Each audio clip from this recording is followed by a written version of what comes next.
Have you ever had one of those days? The kind where you're just done. Completely and utterly exhausted, not just in your body, but in your soul. A 42-year-old seamstress named Rosa Parks was having one of those days. But her exhaustion would light a fire that changed the course of American history. This wasn't just about a long day at work, though she certainly had one. Rosa's weariness came from a lifetime of injustice. Every day, in Montgomery, Alabama, she navigated a world designed to make her feel small. She had to use separate water fountains, separate elevators, and on the city bus, she had to pay her fare at the front, get off, and then re-enter through the back door. The first 10 rows were reserved for white passengers. The back was for black passengers, but the middle section? That was a gray area.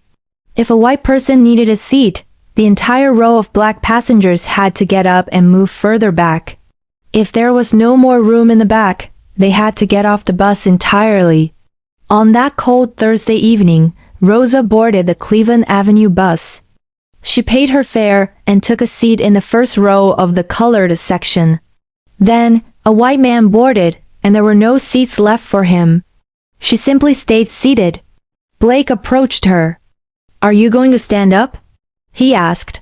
Rosa looked at him and said a single powerful word, "No." Blake threatened to have her arrested. Rosa replied softly, "You may do that." Now, let's clear up a common misconception. Rosa Parks wasn't just tired from her job. She wasn't some accidental hero who just didn't feel like moving. This was a deliberate act. Rosa Parks was a seasoned activist. For years, she had been the secretary for the Montgomery chapter of the NAACP. She later said, "The only tired I was tired of giving in." In fact, it's just the beginning. Her arrest was the spark that ignited a movement. E.D. Nixon saw the opportunity. He knew that Rosa Parks, with her quiet dignity and unimpeachable character, was the perfect person to rally behind. That night, word of her arrest spread like wildfire through Montgomery's black community, printing and distributing thousands of flyers calling for a one-day boycott of the city buses. They asked everyone to stay off the buses the following Monday, the day of Rosa's trial. And on that Monday, something incredible happened. The boycott was a stunning success, far beyond anyone's expectations. That evening, community leaders, including a young and relatively unknown pastor named Dr. Martin Luther King Jr., gathered to decide what to do next. Inspired by the day's success, they formed the Montgomery Improvement Association and elected Dr. King as its president. What was supposed to last for one day stretched into an epic 381 days, reaching close at a department store. Her name is Rosa Louise Macaulay Parks. As she boards the Cleveland Avenue bus to go home, she's just like any other worker at the end of their shift. She finds a seat in the designated section for black passengers, right behind the whites-only section. The bus starts to fill up. Of her famous decision, the bus driver, James Blake, looks back and orders Rosa and 3 other black passengers in her row to give up their seats. This is the moment we all know. The 3 other passengers reluctantly get up, but Rosa Parks doesn't. She simply shifts in her seat to let the man next to her pass. The driver asks again, "Are you going to stand up?" And then comes the reply that would echo through history. A simple, quiet, "No." Blake threatens to have her arrested. Rosa replies, "You may do that. Now let's pause here." The common myth is that Rosa Parks was just an old, tired lady who didn't want to get up. That's a nice, simple story, but it's not the truth. Rosa Parks was not old. She was 42, and while she was tired, she wasn't just physically tired. As she later said herself, she was tired of giving in. This wasn't a spontaneous act of fatigue. This was a deliberate act of defiance. You see, Rosa Parks was a seasoned activist. For years, she had been the secretary for the Montgomery chapter of the NAACP, working alongside its leader, E.D. Nixon. She had attended workshops on nonviolent civil disobedience. She knew the risks. She was deeply aware of the brutal injustices of the Jim Crow South. In fact, this wasn't even her first encounter with this specific bus driver. 12 years earlier, in 1943, James Blake had thrown her off his bus for trying to enter through the front door instead of the designated rear door for black passengers. So, on that December day, when she saw him at the wheel, she knew exactly who she was dealing with. Her decision was a calculated one, born from years of frustration and a deep-seated belief in equality. It was the culmination of a lifetime of quiet resistance. The police were called, and Rosa Parks was arrested. Her crime? Violating a local segregation ordinance. She was taken to the police station, booked, and fingerprinted. But Nixon saw something bigger in this moment. He saw an opportunity. The black community in Montgomery was fed up, and they were looking for a way to protest. They needed a catalyst, a symbol. They needed a case that could galvanize the entire community, and Rosa Parks, with her impeccable character and quiet dignity, was the perfect person. Nixon called a young, charismatic preacher who was relatively new to town. His name was Dr. Martin Luther King Jr.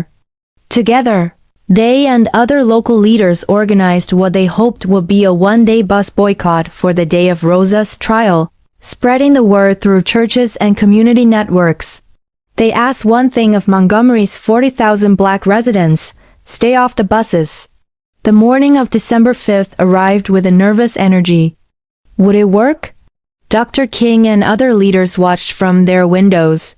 The first few buses rolled by empty, then more. Empty. The response was overwhelming.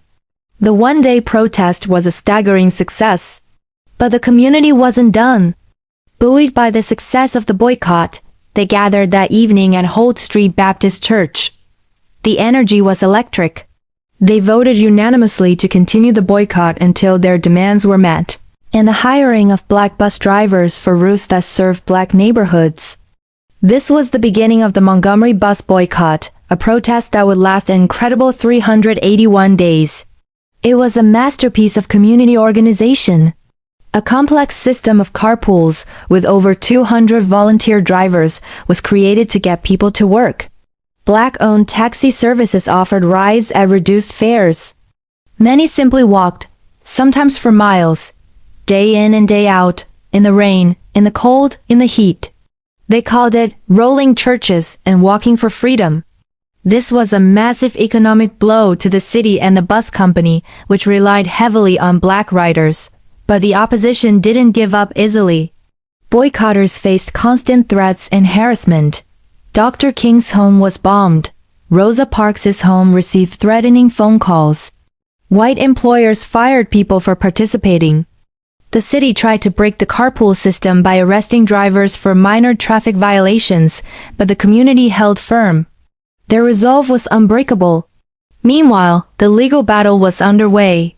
A lawsuit, Browder v. Gale, was filed in federal court on behalf of 4 black women who had also been mistreated on city buses. Rosa Parks' case was tied up in state courts, so this new federal case became the main legal challenge. On June 5, 1956, a 3-judge panel ruled that bus segregation was unconstitutional. But on November 13, 1956, the Supreme Court upheld the lower court's decision.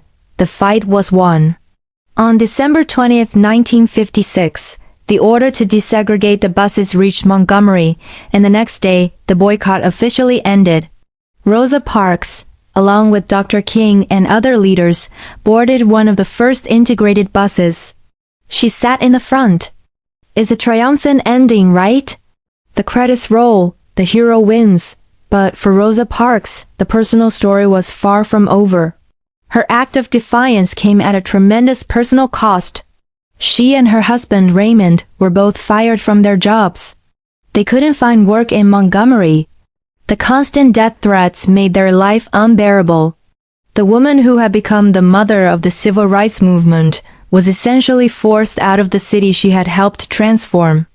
In 1957, the Parks family moved to Detroit, Michigan, seeking safety and a new start. But even there, life was a struggle. They faced financial difficulties and health problems for years. Rosa Parks didn't just fade away though. She continued her activism, working for Congressman John Conyers from 1965 until her retirement in 1988. She spoke out against injustice wherever she saw it, from apartheid in South Africa to housing discrimination in Detroit. She wasn't a one-moment hero. She was a lifelong freedom fighter. Rosa Parks' story is a powerful reminder that history is made not just by generals and presidents, but by ordinary people who find extraordinary courage.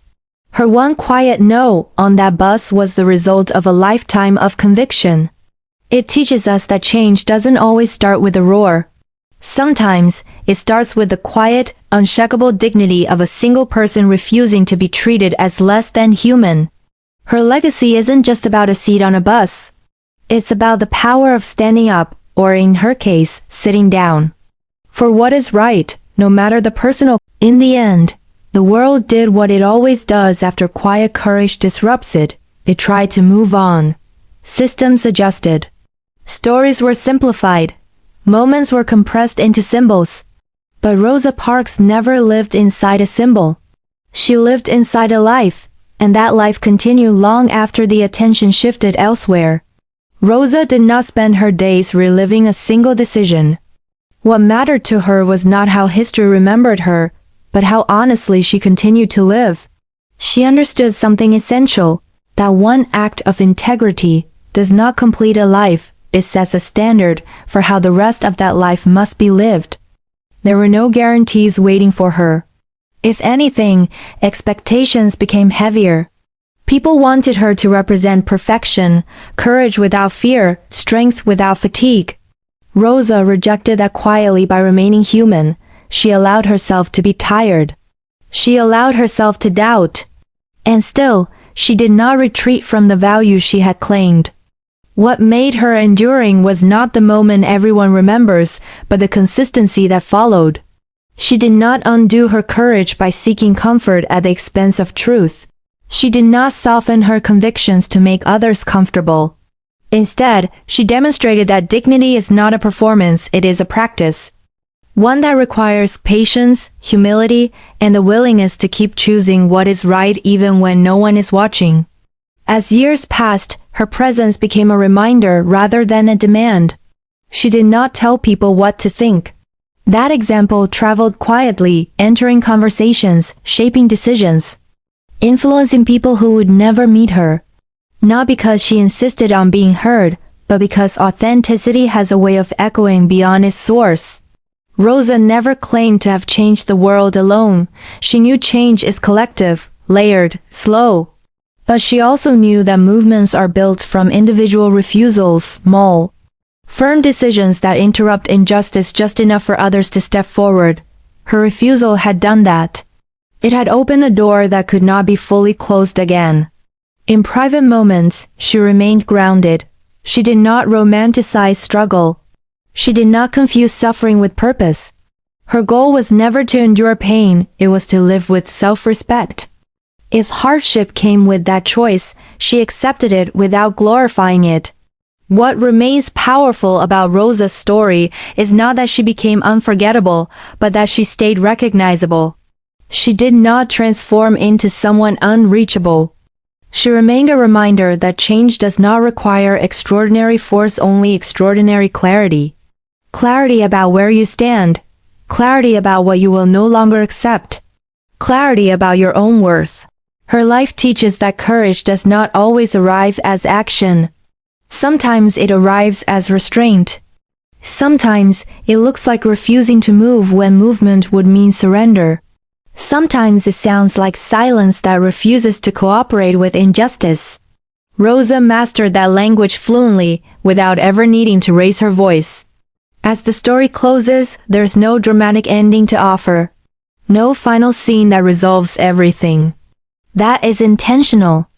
Wherever someone listens to that quiet inner voice and decides not to step aside one more time, an invitation to reconsider what strength looks like. To question what we call normal. To recognize that history is not only shaped by those who shout, but by those who sit.